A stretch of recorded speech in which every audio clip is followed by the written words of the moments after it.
The question is, if you get a cloth dripping wet without gravity and you wring it out, what's going to happen? What will happen to a wrung out cloth? So, and I had to use equipment that was here on board the space station.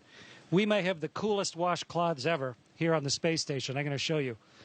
Here's one of our washcloths.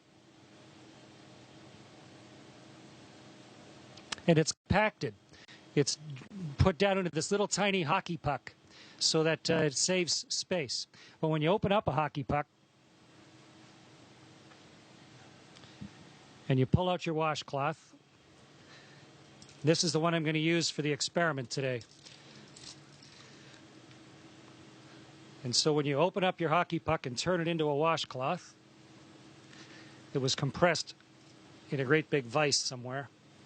Okay, so here's my washcloth, like a magic trick. And now I'm going to get this soaking wet, and then we're going to see what will happen when we wring it out.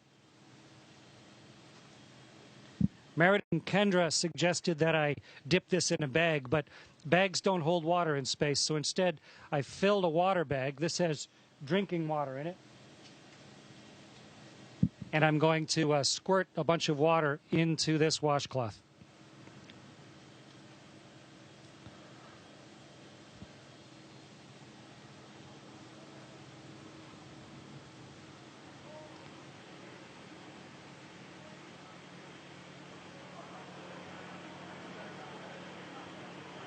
Okay, so here's a soaking wet washcloth.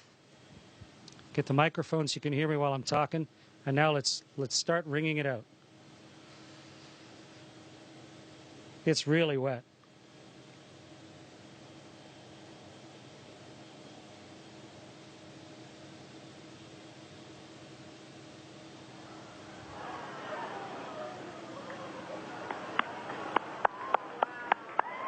It's becoming a tube of water.